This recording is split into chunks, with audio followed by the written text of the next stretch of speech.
Hello दोस्तों, मैं हूं अभिषेक, आपका सेल्फ रिपेयर गुरुजी।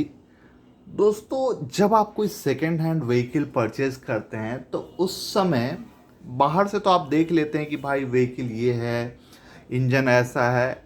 लेकिन जो सबसे इम्पॉर्टेंट पार्ट होता है वो होता है पेपर। अगर पेपर नहीं है तो आप उसे ईज़िली रोड पे नहीं चला पाएंगे। कुछ भी टेंशन हुआ तो आपके नाम पे वो नहीं आएगा और बहुत ज़्यादा परेशानी आपको फेस करना पड़ेगा। तो पेपर वर्क कैसे किया जाता है, क्या क्या चीज़ देखा जाता है, कैसे आपके नाम पे ट्रांसफ़र होगा, उसके लिए मैंने एक अलग वीडियो बनाया, आप वहाँ पे जाके देख सकते हैं। इस वीडियो में मैं एक बहुत ही इम्पॉर्टेंट पॉइंट कवर करने वाला हूँ। वो है कि अगर कोई व्हीकल लोन पे परचेज किया गया है, सपोज कोई मोटरसाइकिल है, वो लोन पे लिया गया था एक टाइम पे, और वो आपको बेचा जा रहा है, तो दोस्तों वो जो व्हीकल है वो आपके नाम पे कन्वर्ट नहीं होगा जब तक कि उस पे जो लोन था उसका ओल्ड ओनर उसे क्लियर नहीं कर देता है। और क्लियर अगर कर भी दिया, लेकिन जब तक बैंक आपका एनओसी नहीं देगा और वो एनओसी आपका आरटीओ में जमा नहीं करेगा ओल्ड ओनर, तब तक वो व्हीकल आपके नाम पे कन्वर्ट नहीं होगा। अब यहाँ पे देखिए, ये एक कार्ड है, एक एग्जांपल मैं बता रहा हूँ। ये देखिए, यहाँ पे न्यू लिखा है, मतलब यहाँ पे इस व्हीकल पे कोई भी लोन, कोई भी टेंशन नहीं था। ठीक है।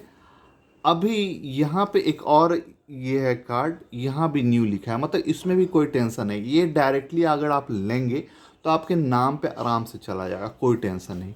लेकिन यहाँ पे अगर आप देखिए तो ये देखिए, यहाँ पे लिखा है L&T फाइनेंस लिमिटेड। ठीक है। मतलब कि ये जो व्हीकल है ये आपका, इस पे लोन है, और इसके ओनर, ये जो ओनर, इसका ओल्ड ओनर होगा, ये मुझे ये जो कार्ड दिया है, इसने अभी तक इसे क्लियर नहीं करवाया है। वो ओनर अगर लोन पे करके क्लियर भी कर दिया होगा, लेकिन जब तक इसका ओल्ड ओनर मुझे एनओसी नहीं देगा बैंक से और मैं उस एनओसी को आरटीओ में नहीं जमा करूंगा, तब तक ये व्हीकल मेरे नाम पे आ ही नहीं सकता है। ठीक है। यहाँ पे आप देखिए, एक और है। ठीक है। यहाँ पे भारतू इन्वेस्टमेंट फाइनेंस लिमिटेड, तो यहाँ भी, इस पे भी लोन है। अब अगर आप इस तरह का व्हीकल परचेज कर रहे हैं तो आपको देखना है कि इस व्हीकल पे लोन है कि नहीं, और अगर लोन है तो वो आपके नाम पर डायरेक्टली नहीं आएगा, आपको एनओसी लेना होगा। अब एनओसी में भी क्या होता है दोस्तों, यहाँ पे देखिए, इसमें थोड़ा सा टेंशन होता है। ये देखिए, मुझे ओल्ड ओनर ने यहाँ पे एनओसी ये दिया है, ये बैंक जो है भारतीय इन्वेस्टमेंट फाइनेंस लिमिटेड, इसने एनओसी मुझे दिया है। लेकिन ये एनओसी कब का है, 2015 का ही है। तो अगर कभी कभी आप ये ओल्ड एनओसी अगर जमा करेंगे तो आरटीओ वाले कहेंगे नहीं, ये बहुत पुराना है, बहुत पुराना है, आप नया लेके आइए, तो फिर से आपको एक बार दौड़ना पड़ेगा। ठीक है।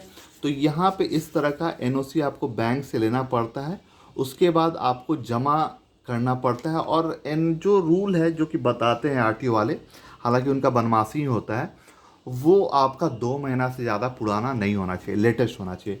उसके बाद एनओसी के साथ फॉर्म नंबर 35, यहाँ पे देखिए, फॉर्म नंबर 35 में जो ओल्ड ओनर है, जो फाइनेंसर था, उसका जो डायरेक्टर है, उसका सिग्नेचर होना चाहिए फॉर्म नंबर 35 पे।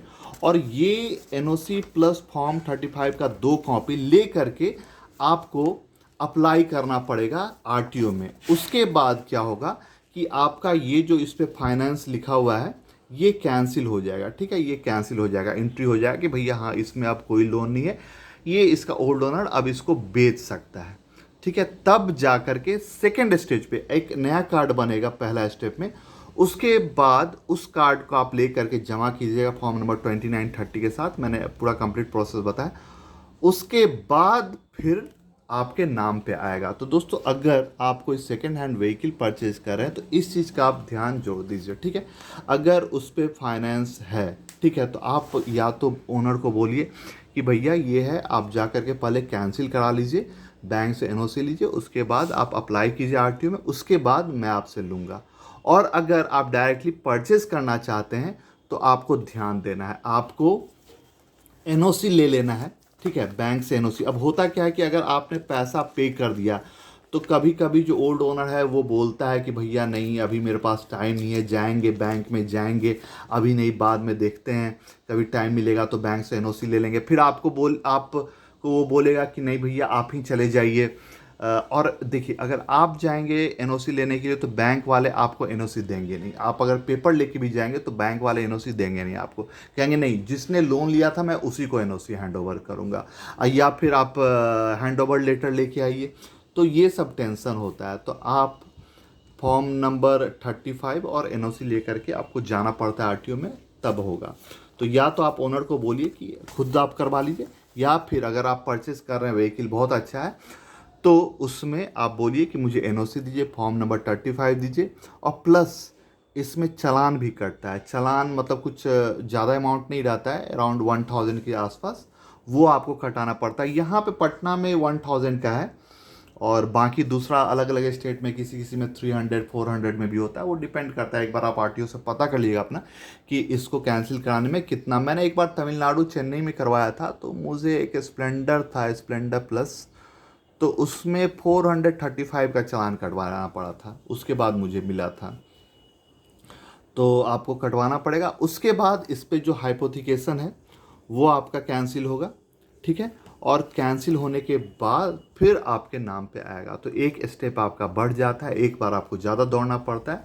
तो यही है। तो दोस्तों, मैं उम्मीद करता हूँ कि आपको सब कुछ समझ में आया होगा।